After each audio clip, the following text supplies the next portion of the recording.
try to teach the lesson in whatever workplace you are at. Some of you are going to be instructors or teachers. Some of you are going to be working in work settings.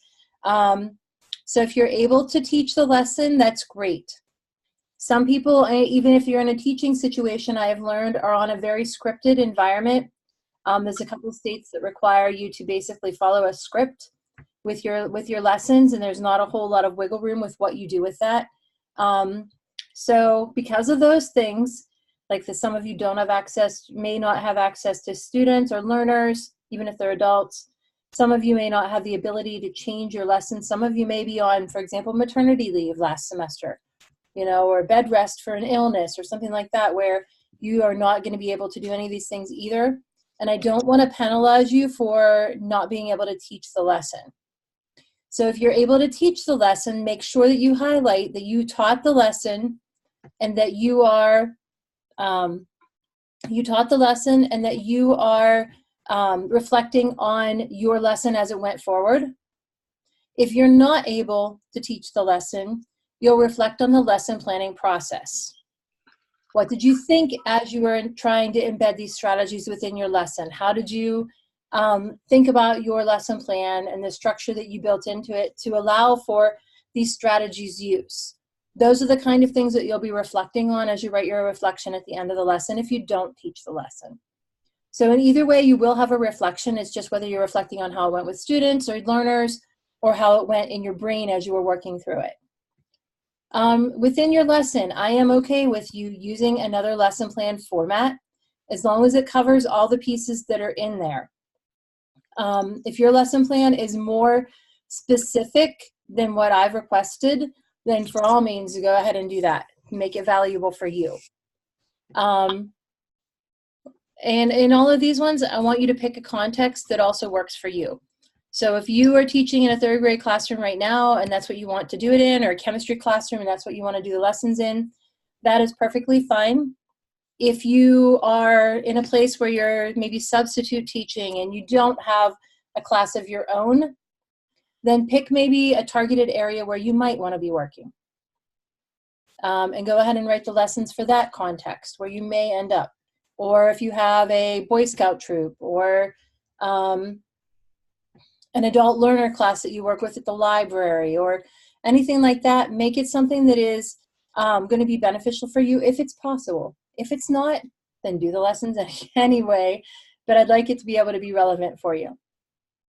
So with that being said, I've taken the class. In the past, every semester I've taught it, we have met every week on one of the nights for class. And what I've found is that it's really difficult for people to meet every week for 8 weeks for class. One of the reasons you pick an online program is because you don't have time to do that. So I built in tonight and 2 other sessions where we will be meeting to go over several chapters, talk about strategies that align with each of the chapters, and then not meeting on the other weeks, the other 5, to give you a little bit more balance with the class. So if you're going to be missing class, I will be posting a recording of the class. You'll watch it, summarize it, and then turn that into me within the course shell, and that'll give you the points for attending the class, even if you've not been able to attend in person, to not penalize you for it. Within each class, I'll talk a few minutes. We're going to have everybody present their chapters within the group, showing the collaborative collaborative aspects of different pieces of technology that allow you to share it, and then allowing you to share some strategies. And then if we have time before you have to head out, then I can share some technologies that will help support that as well. If you have questions or anything like that, then Tuesday night at 7, I have open office hours. And you can also email me, and I will end up, making an appointment with you at a time that's convenient for us both, that we're able to, show you something, how it's going on, talk to you about it, whatever. But that's, if any time you need to talk to me, you can email me, I can get right back to you. If we can't solve it via email, we can call or talk or else Zoom on your own on private. Tuesday nights, I get a couple of people that show up usually for office hours. Last thing, I am coming to you, this is my fourth year at Central. I had 23 years, high school chemistry, physics, physical science, general science, special ed, co-taught physics and chemistry and physical science. And then I did the tech integration for the district, K-12, for 12 years. And then I ran the school gradebook and the LMS that we used on the teacher support side. So that's the kind of expertise and knowledge that I'm bringing with me here. So it's not, 20 years ago I taught 1 year in kindergarten, and now I'm here to tell you how to do everything with technology when we didn't have anything more than a calculator. So I do have a little bit of background that can help. Hopefully, if you're having ideas on how to integrate some of these strategies in your classroom and you're not sure if they're appropriate or working, then shoot me an email and we can talk about it. All right, so with that said, we have a couple chapters to talk about tonight. We have several presentations. For chapter number 2, I think that I have the names all on here, right? But is everyone here that is supposed to be presenting for chapter 2? Yep. Okay, so Alex, do you have, or whoever else is with you, do you have the presentation on your computer that you want to share? Does anybody want to share screen with that? I can show you how to do that, or Sure, I can get that set up. I can pull it up for you from my side too. I'm just. So I have it up if you can show me how to, or like tell me how Okay. to. So on the bottom of your screen, across the bottom, there's a bunch of things that say like mute, stop video, and then it says share. There's a little green rectangle with an arrow up. If you click on that, Okay. it will let you select the PowerPoint window or the Google Slides window or whatever it is you're using. Like my it's giving me an option to like share my desktop. Okay, is it giving you any other options too? A whiteboard, an iPhone. Okay, is the PowerPoint open or do you have it in Google Docs? I have it in Google Docs. Okay, do you have your browser up on your desktop? Yes. Is it giving you that option? No? No. Okay.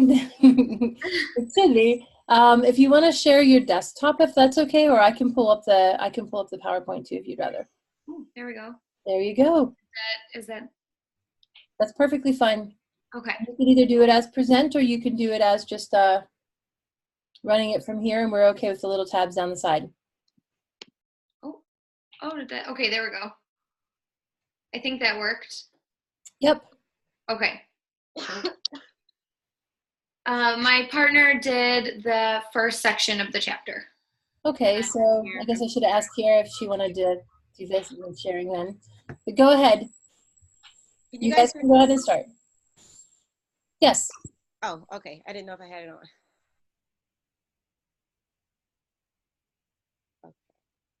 Okay. If you want to click ahead. Sorry. Oh, okay. Okay. So ours is on reinforcing effort. So basically, what reinforcing effort. So basically, just basically take it from the chapter. So it basically involves teaching the relationship between our effort and achieving knowledge. And I'm sorry. About the relationship between effort and achieving and acknowledging students' efforts when they work to achieve their goals. I'm sorry, I got all tongue twisted. Is there a way to move the faces like over, because it's right in front of, how do I? Oh, On your screen, you can probably click on them and move them. Oh, okay, I figured it out. Thank you. Okay, so why enforce effort in your classroom? So 1, it helps students believe that they can learn. A lot of kids sometimes aren't motivated and they don't think that it's something that they can learn. So it kind of helps them believe that they can learn. It also gives them a sense of control over their learning. It also encourages students to complete the task and internalize what they've learned. So basically it helps them remember what they're learning, so they're not just learning it because they have to. I know I'm a fast talker, so if I'm talking too fast, please tell me to slow down, because I will. So some classroom practices for reinforcing effort. So the first bullet point was teaching students about the relationship between effort and achievement. So when teachers teach the students about the relationship between effort and achievement, it can positively help influence the kids' thinking, their behavior, and beliefs about their ability to succeed if they understand what success is because of their effort. So a successful student knows that other people, luck, and ability are not dependable keys to success, meaning other people can block their success.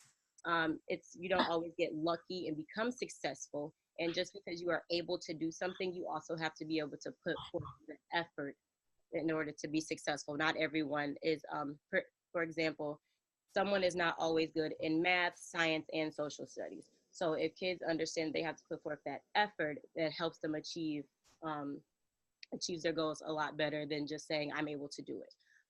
Another example, oh, I'm sorry, can you go back one more? There we go. So another thing is sharing examples of effort, asking students to, and also asking the students to share their examples of effort. So that kind of gets them a part of that, the part of the process and has to learn about the relationship between effort and achievement. And then you can go to the next slide. Thank you. So the second bullet point that the book talked about was providing students with an explicit guidance about what it means to put forth effort.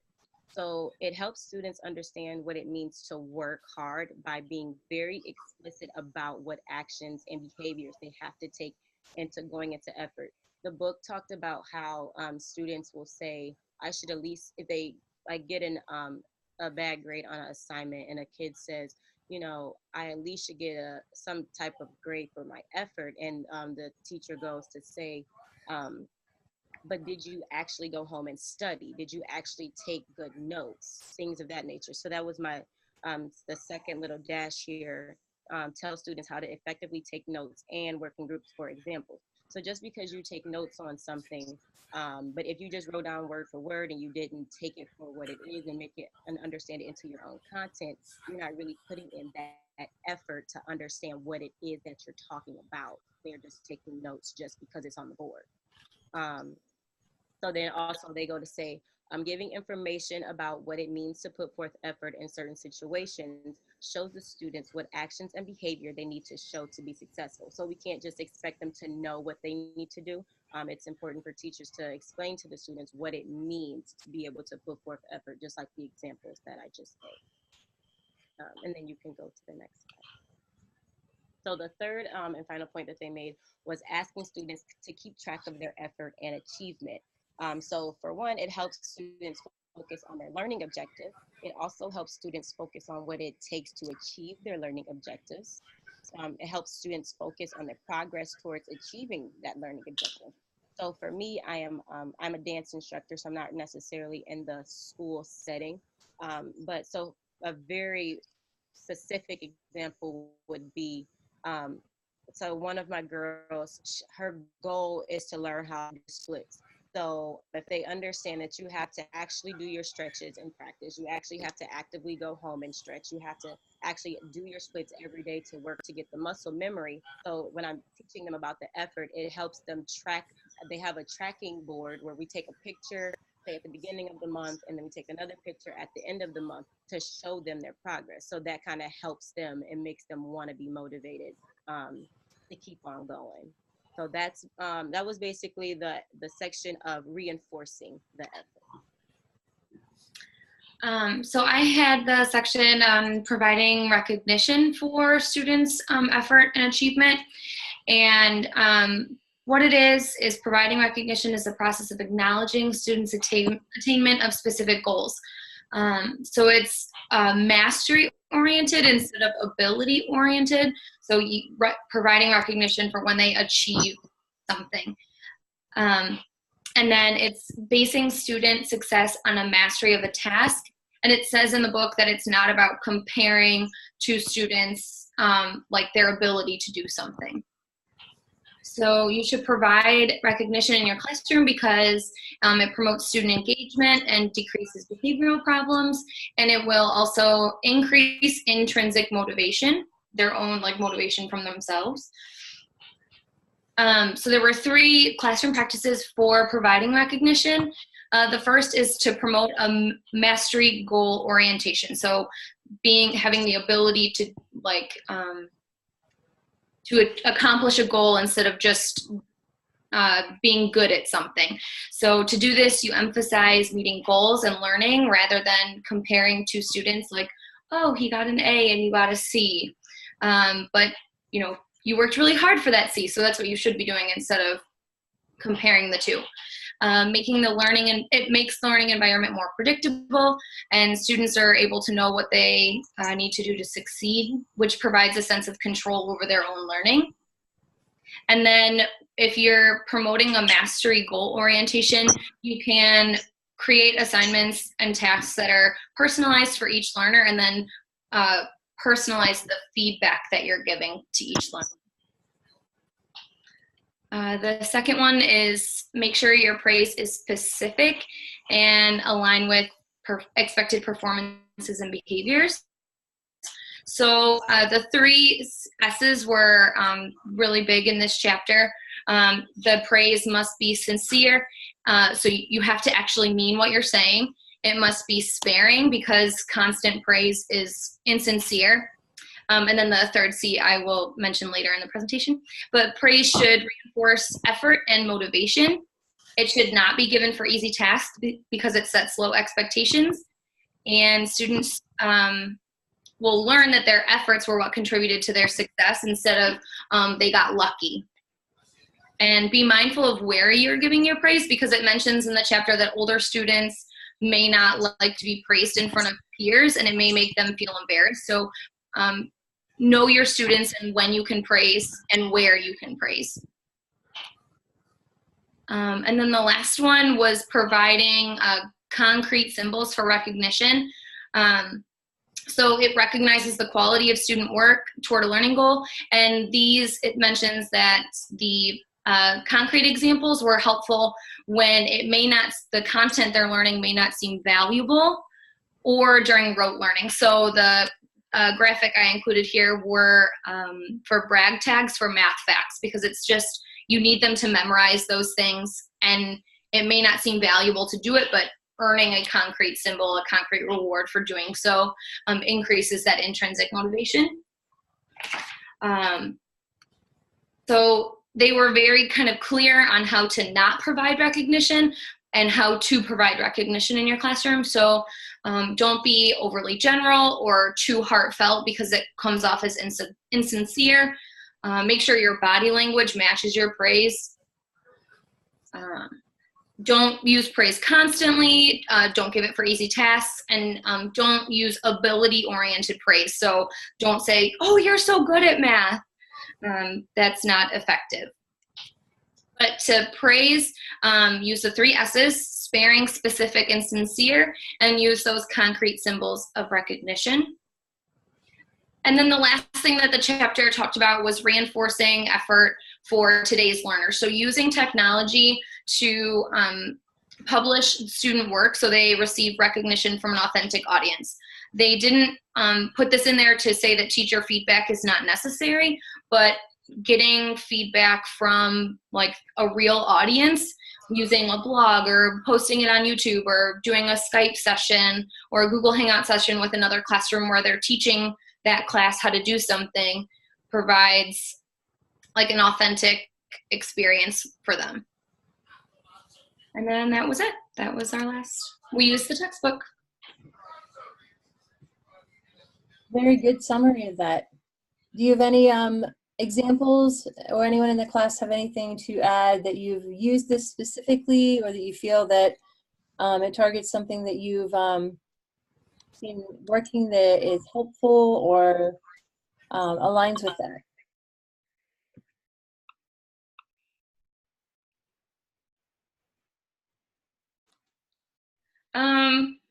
I definitely use the concrete concrete symbols of recognition. My students when they learn their math facts, we use Extra Math, which is like an online fact fluency program. So when they pass a level, so like addition, subtraction, they sign their name on like a giant plus sign, a giant minus sign. And so they like seeing their names move through the levels. My music teacher does karate for the recorder karate. And so they have to memorize a song and learn how to play it. and then they get a little like colored piece of yarn, like a belt on the bottom of their recorder, and they can like collect them. And so the kids get really excited about that. I will say that my birthday was in September, and my children, the youngest one's 19, they bought me a ukulele. Oh, nice. So I go to ukulele karate down the street from my apartment here, and she does the same thing. She gives me little ribbons and that, and so you're right. I understand the theoretical implications of badging systems and micro-credentialing and, the reward systems and all of that, but yeah, coming back with my brown belt was really exciting. Yes, the kid, yeah. Yeah. Can you hear me? Did I talk? Yeah, go ahead. Oh, okay. I really like the point that you said sparingly, especially for easy tasks, because I think a lot of times with the younger elementary, like if they hang up their coat and then they go and tell me like, oh, like I hung up my coat, and like that to me is not a challenging thing. And like a lot of times I feel like such a jerk because I just am like nodding my head because I don't want to give them that like praise. But a lot of times they're like, oh, I pushed in so-and-so's chair. And like, I don't know how to praise naturally. Like I tell them, oh, I like, you should appreciate that. Not that like I necessarily appreciate it, even though I do, but that's like to try to establish that you don't need to tell me, because they do want that praise, especially the younger kids, and how to do it respectively without too much, I guess, is something I know I struggle with. I feel the same way because my kids, they'll do the same thing. Like, oh, I put so-and-so's scoop chair away. Yep. And so I almost want to say things that like, I was thinking about making a chart, like what are expectations and then what are accomplishments? Yeah. Because my second graders are the exact same way, where they need that constant reinforcement that they're doing a good job. And I don't want to like take that away from them, but I also want my praise to be meaningful. So I'm absolutely in the same boat. A lot of times I'll either just like soft smile or give them like a thumbs up, and like then they're like, oh, well, I don't know. It's just because I know that they are trying to do good, and I don't want to not praise them for being a good person. Right, exactly. No, I feel the same way. Yeah. Does anyone else have any insight on that? And if Alex, if you don't mind hitting unshare for yours, and whoever wants to share out of the group for chapter 3, if you wanted to share yours while they're still continuing talking, that would be great.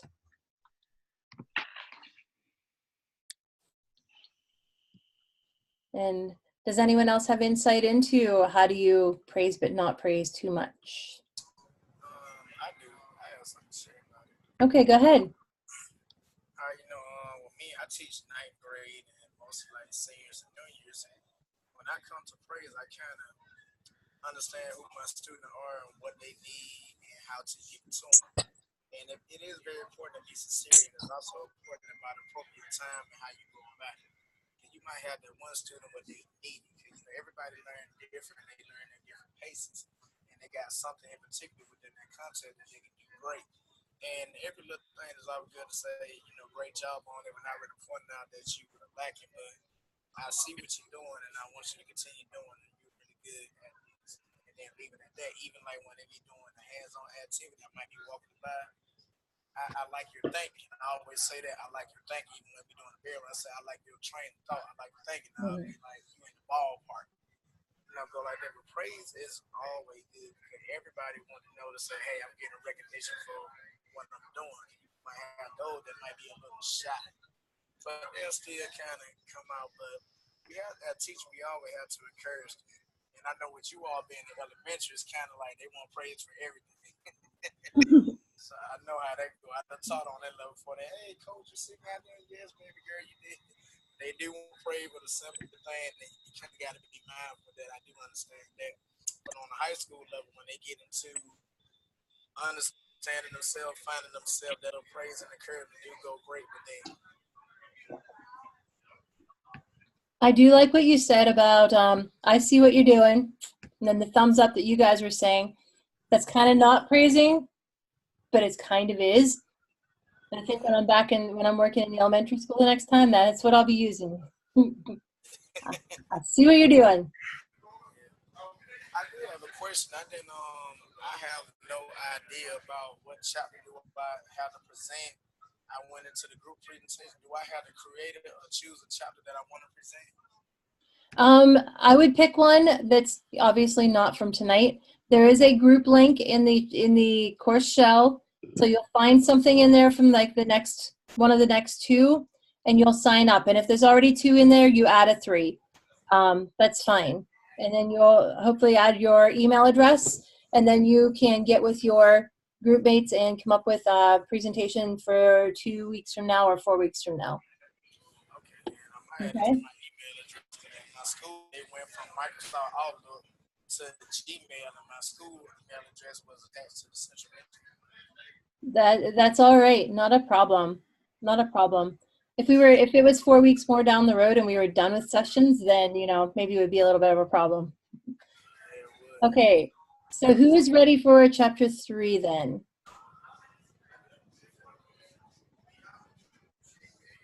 Does anybody have that one? Okay, I'm looking.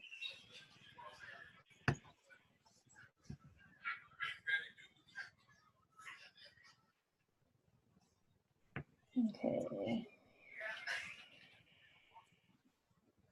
Whoever's ready for chapter 3 can start sharing now if you want to, or I'm pulling it up now to see who it is.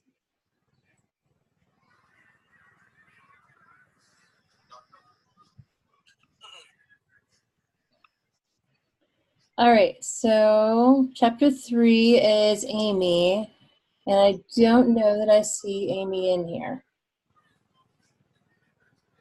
Okay. Penelope, you're on for chapter 4, and nobody has signed up to help you, so do you want to go ahead and go with chapter 4? And I'll see if Amy turned me something in for chapter 3, and I'll dig in that. Yes, ma'am, I can do chapter. Yeah, this is Penelope. Can you hear me? Yeah, I can hear you. On the bottom Excellent. where it says share, Yes. if you click on that green square, it should give you some options, and you click on that, and it should share to all of our screens. Cool. Did it work? Yeah, it looks great. Excellent. I've never used Zoom before, so this is... Well, I will tell you guys, Zoom is free. You can do 4 with any number of people that you'd like. If you only want one-on-one, you have as much time as you want. So that's the only bad thing about it, is that if you are going to have more than 40 people, unless you want to pay for it, then you get kicked off after 40, or after more than one person. After 40 minutes, you get kicked off. But otherwise, it's free. You can record it.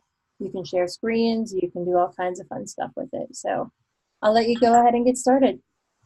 Cool. So I did chapter 4. Obviously, you can tell from the title, it covers cues, questions, and advanced organizers.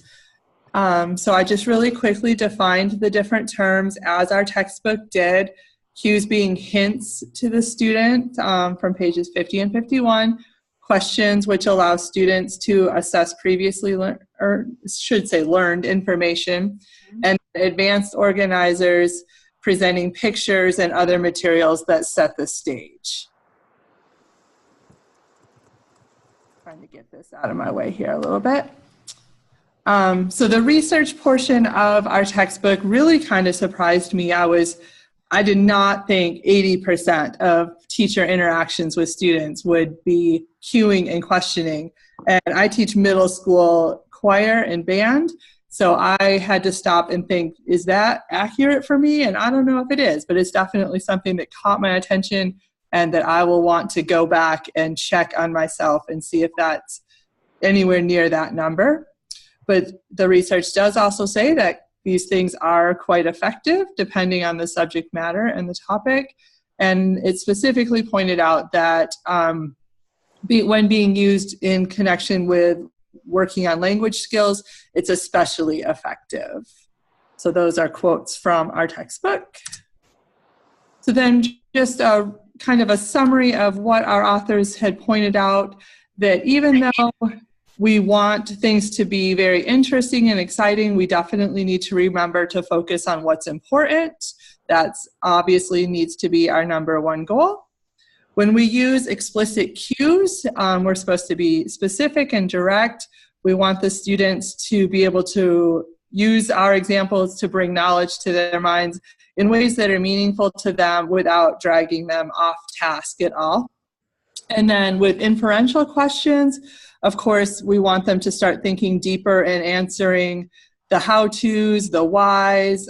Instead of just recalling basic facts, we want them to start filling in the blanks and using information to create other information.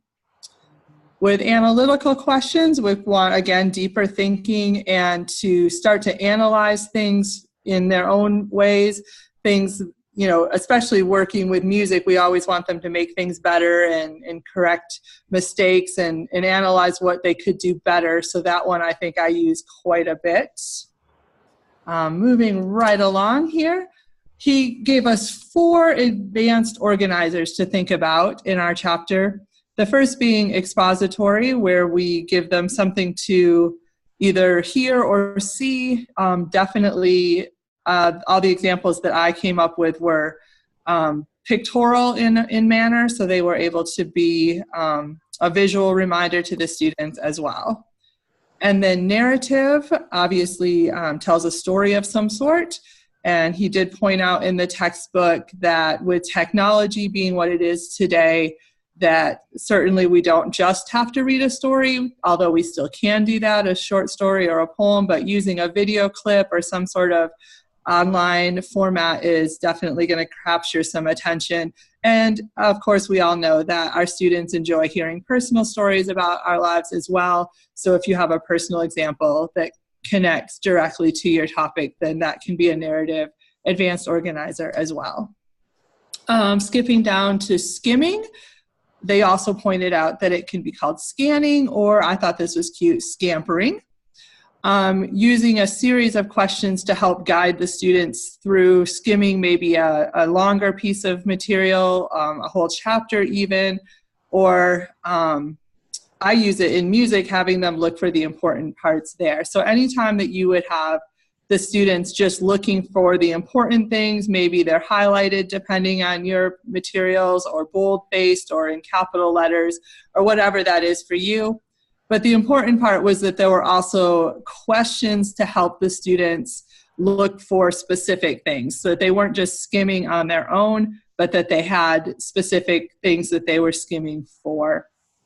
And then finally, of course, we all know that a graphic organizer is something that they can use, but in this case, it was a graphic advanced organizer, so specifically to be used before learning and to help the students know what to expect.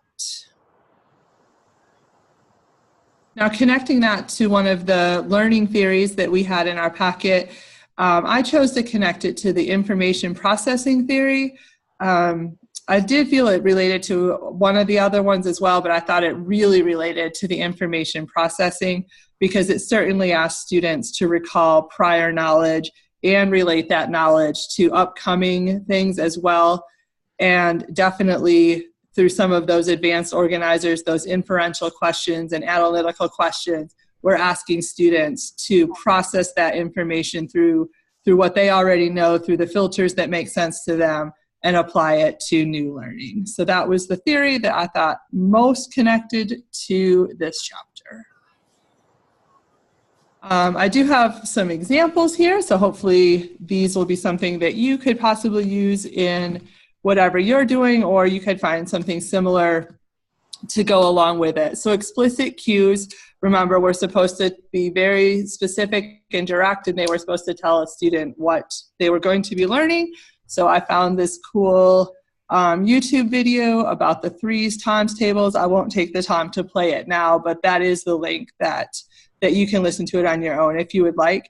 So it's pretty fun, and I don't remember ever having music in my 3rd grade when I learned the times tables, but I thought this would be a pretty fun way to do it if I were trying to learn the multiplication tables today. So that's an example of an explicit cue.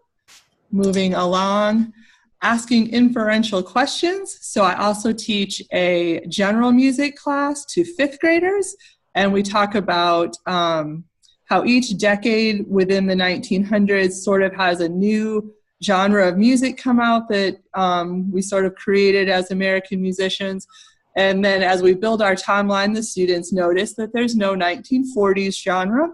So I ask them, why do they think that is? And I get them to figure out through what they know through history and social studies classes why we possibly skipped that decade.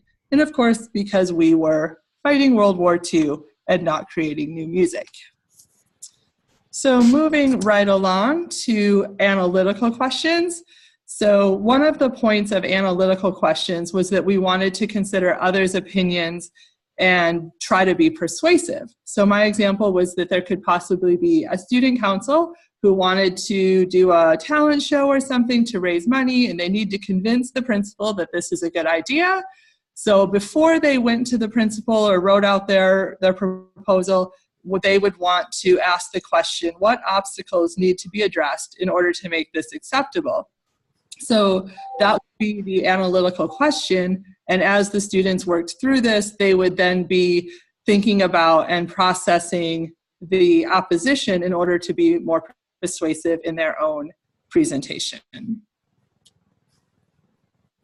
An example of an expository advanced organizer is, again, being very specific, very direct. So this science teacher may use this, and it obviously has all the vocab already on there. So it's telling the students right up front what they're about to learn, and it gives them something to refer back to as new vocabulary is introduced. I'm not a scientist, so I don't know what any of that means, but it looked pretty cool.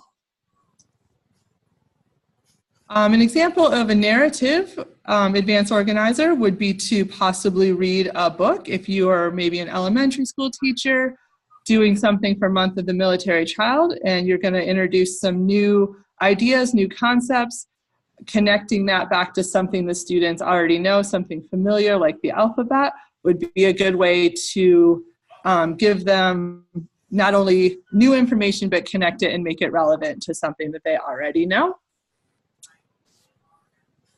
Here's my example of skimming. Like I said, I use this one a lot. So whenever my students get a new piece of information, I always ask them the questions that you see on your screen there.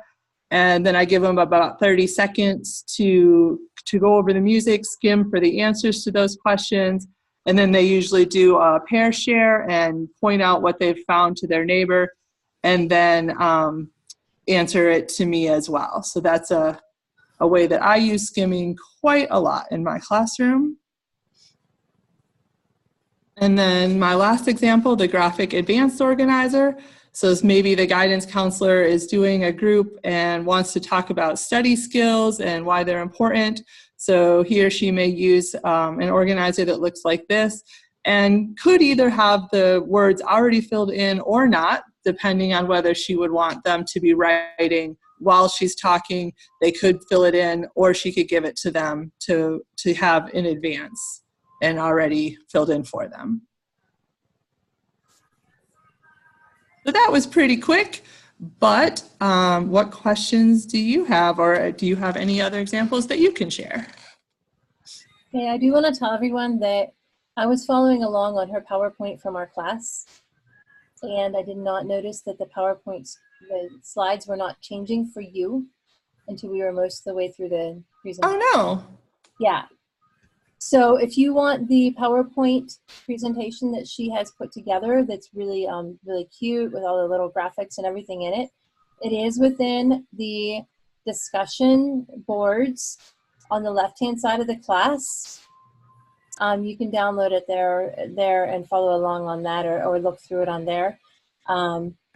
Because my computer gets all frozen if I try, and sometimes with this, and so I had minimized the screen, and I didn't notice that until we were already almost the whole way done. So I do want to apologize to both Penelope and to the class, because I should have caught that beforehand. Does anyone have any questions or any comments or anything you wanted to add to this? Penelope, I love that you used the threes, the Uptown Funk 3 people song. I use that in my classroom, and my kids love it, and you could hear them like singing the song while they were doing their threes. We do a multiplication chapter on just the 3s and 4s, and I love using math songs in my classroom because they're so catchy and they remember them. So I love that song. My kids loved it. We had like dance parties at the end of the year to it. It was, loved it. Cool. Well, I'm glad to get the feedback that it actually works and it's not just a random example. No, definitely not. Okay, Amy is not here. In fact, she signed up for the presentation and she's not in class anymore for chapter 3. So I am going to do a really quick run through of a chapter 3 presentation and talk about collaborative learning a little bit with you. From here on out, the presentations are listed in the Google Doc. It is in the class announcement and is also in the class built in one of the weeks. You can check and see where there are chapters that line up with a date that you feel that you'll be there. There's 2 more days to do this. It is okay to have a group of 3 or 4 if we need to. If there's only one person in it and you end up being the only one, that is fine also. The people tonight have really set great examples for you to look at how to summarize really quickly the real meat of the chapter and then how to add in their other pieces and examples of how they think that these could be playing out in your classroom. You guys have done a fantastic job. So, all right, so just to show you really quickly. All right, so for chapter 3, we're looking at collaborative learning, and collaborative learning and cooperative learning, remember, are a couple different things. Collaborative learning, you're looking at working together. Cooperative learning, it just happens to be in groups. So when you're looking at cooperative learning, you're looking at actually group strategies and ways to put these together. There's 5 elements of it. And they're listed in a chapter and listed here. And keep in mind the most important piece is going to be this individual accountability that goes along with it as well. You get interaction, you get knowledge building, you have ways that the students can learn to work together in teams. You can look at this from a 21st century learning standpoint where they're gaining all these other soft skills that really make them great human beings on the outside of class, as well as the learning that's improved with the collaborative learning or cooperative learning. You do have to plan this out. You have to figure out ways that the group is accountable and that the individual is accountable. Groups of 3 or 4 are best. Anything more than that, you tend to end up with not enough tasks to go around, and you have people that are social loafing or taking over and doing it all. Practice within your classroom is really helpful. The more they practice, the better they're going to actually be at picking it up. By having the students responsible for their own learning as well as the learning of the group members and giving them interesting ways to demonstrate their knowledge or demonstrate their understanding, you get this interdependence where they're working together and it's not just one person carrying the load, and it's also not one person who's able to just get by with everyone else carrying it. Because I'm willing to bet, since all of you are in a master's program, that for the most part when you were in school, you were the group leader. You did all the work. It had to be up to your standards, and if you didn't like what they did, you redid the whole project yourself. That gets you good grades. That gets you as an individual a lot of really great knowledge and understanding on how things work. But the other people in your group then lose out on the ability to actually come up to speed with learning and understand it.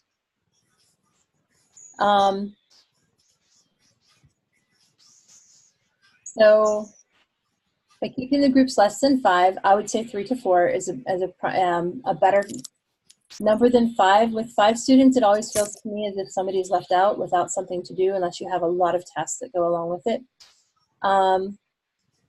You start adding to their anxiety with it and their social pressure. You start having students that will be willing to skate because there's so many kids in the group.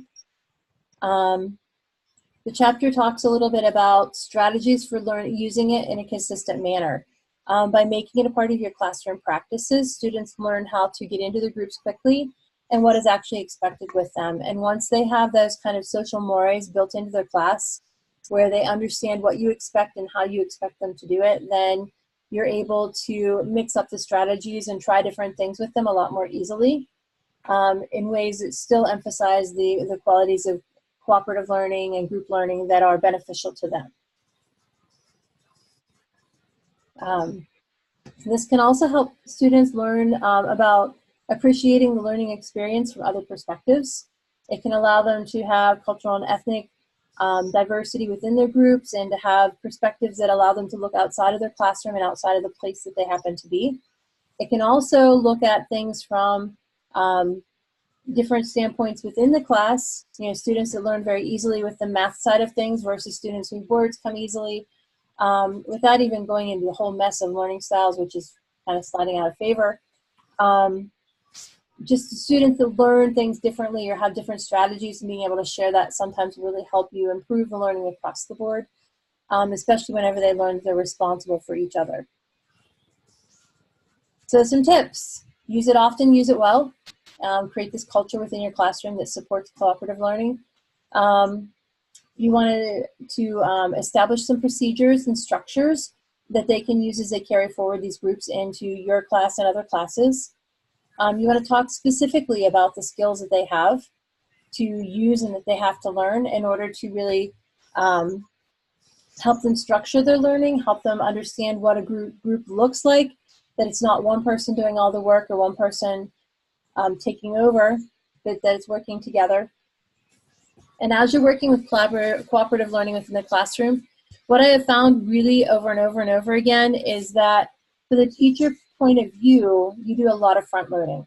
So by establishing what you want them to do, by structuring your tasks so that they have these different requirements that different people can fill, by front loading all of the the resources that you need, the worksheets, the structures that you'll need, all of these things in place when you come in, then you're able to facilitate.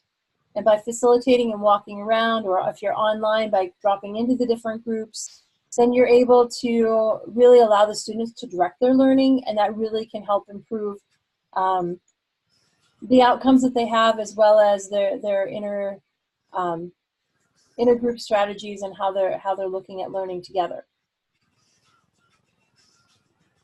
All right, so some great ways to do cooperative learning within the classroom are the Google tools.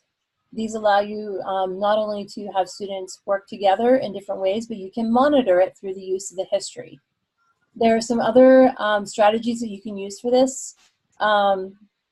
There are other whiteboards and wikis and things like that that will capture their learning. You can also use things like Zoom or Skype and Hangouts if your students are age appropriate for this. By having the students record their sessions and give you a summary of it, you may not be able to be in every group while they're happening, but you're able to learn what is going on and make sure that it's all appropriate, especially if they're older students. With younger students, a lot of the times, by having cooperative work and then a group quiz, especially one where they're able to work together on it, or one person is responsible for the answer with mastery versus a cutoff point. And they can, if they don't get it right, they can go back to the group and they can work on it again. That can help build the classroom culture where collaborative learning or cooperative learning is really beneficial for the students. Any of you have any ideas or any strategies or anything that you've used in your classroom for cooperative learning or collaborative learning, however you want to look at that?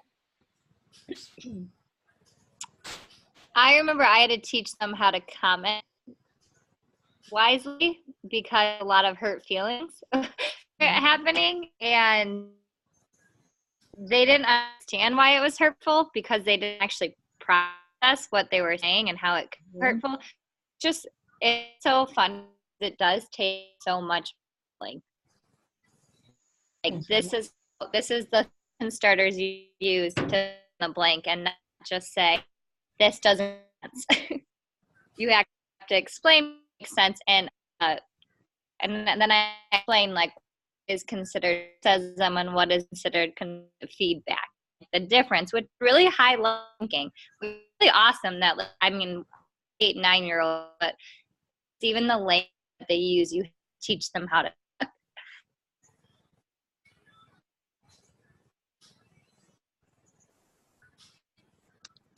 Even adults get hurt feelings whenever they have constructive criticism given to them at times. So little kids have less of the ability to manage that. So we do have to kind of keep that in mind and scaffold how they're able to do that. Mm-hmm. I do like using Flipgrid and allowing them to read each other or have comments has been really beneficial for me, looking at individual responsibility from a group project, because I do a lot of my research work with 4th through 6th graders. Even though as a high school teacher, that's the age group I find myself in now, and getting them to process the fact that all of them are responsible for the material is a little bit beyond them at times. But by allowing them to have the Flipgrid, if you've not seen Flipgrid, it's just flipgrid.com. It is free, and it's basically a video discussion board, and it allows you to post a question or post a video and have students respond to it and respond to each other. And by not letting them give their videos back, but by letting them give comment or by give like stickers or, you know, star ratings or something like that, then they can kind of, we've been able to keep it timely, because sometimes it can spin out into a very long process if you're not careful.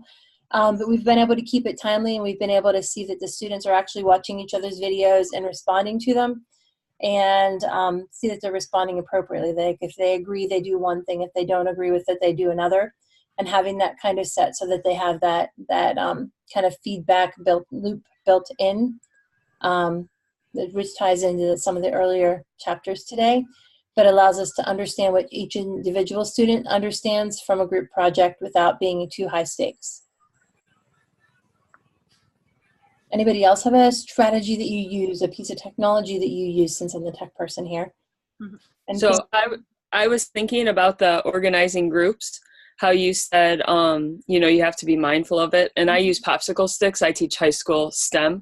And so I'll put out the popsicle sticks and I'm like, oh, this is going to be really fast. And then I'm like, well, I have, you know, 3 autistic kids in one class, so I have to put that with the right people. And then I'm like, well, that group's not really going to work, so I have to redo that. And then, wait, that one doesn't really work. And it ends up taking, you know, 20 minutes when I think it's just going to take like 3. I had that class many times. Yeah. I used to always tell them that I was hitting the button, like the shuffle button on the grouping. Like, you know, I have a program that let you group them, and it did. Right. And I would say, I'm just hitting the shuffle the shuffle button. This is your new group. You know, don't yell at me. This is the computer doing it. And I was lying. Right. I deliberately put them into specific groups because there was no way I was letting some of those groups go the way that they were listed on there, because it was going to be a disaster. Right. There is a lot of literature that talks about, especially with older students, allowing them to self-select their groups. I'm not going to say that the book's right and they're wrong, or vice versa, but I will tell you that being very strategic with how you create your groups, whether it is allowing them to work together and then changing them if it doesn't work, or whatever, there is literature that you can find positive results from studies either way. So you can justify with empirical studies either way, either letting them self-group, you grouping them, or random grouping, depending on the learning goal that you have. But in a situation like Laura was just talking about, you do have to very deliberately group your students by their abilities and by who they're willing to work with, especially whenever you have special needs students. You know, I had a student one year in chemistry class that was blind, and I had to make sure he was with someone who wouldn't think it was funny if he caught himself on fire, because his really good friends that would take care of him in any other situation would have thought it was hilarious if he would have caught on fire. And he probably would have too, but you know. So self-selecting a group that was going to protect him a little bit more was really important for his learning, even though he'd rather been with his buddies. So. Yeah, and I tend to use choosing their own group as like, okay, we've done a couple of projects now. We've done 2 this year so far, and so I'm thinking maybe the 3rd project I'll let them pick their groups, you know, and just see how it goes, and, you know, kind of use it as like, okay, you guys have done really well these first 2 projects. You can pick your groups this time, and because they've just been begging me the whole year so far, you know. I always have to stick in the caveat that I'm letting you pick your own groups. If you're going to hang yourself with it, then we're going back to me selecting it. You may not like this at all. No, right. So sometimes that does help a little. Yeah, for sure. Anybody else have any comments or anything?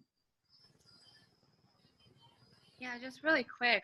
I teach high school English, and I put them in small groups. But my juniors, I allow my juniors to pick. My freshmen, I don't. For my juniors, they actually come up with like team names, and so throughout until I feel like they can't produce anything for me throughout the school year so far, I've been just referring to like I have Team Flex Tape, A, B, and C. I don't know, they're just weird names, but it's cool to have like little teams within the class. Well, that's almost like allowing them to personalize their learning and branding it themselves. So in that case, I think that if you've got a good thing going and they're working, then there is definite benefits to letting them carry forward until they decide not to work. Like I said, there's literature that goes either way. It has to be what works for you and what works for your students. And sometimes just having a justification in case someone comes in and says, well, why are you doing it that way? You know, well, you know, my teacher for 706 says there's literature that says, there's a study that says this works. And then I'll find it for you if you need me to. Or that can be your final project at the end. You can look up, you know, different grouping styles, and that'll be your project. All right. So like I said before, we're almost at the end of class. I'm going to stop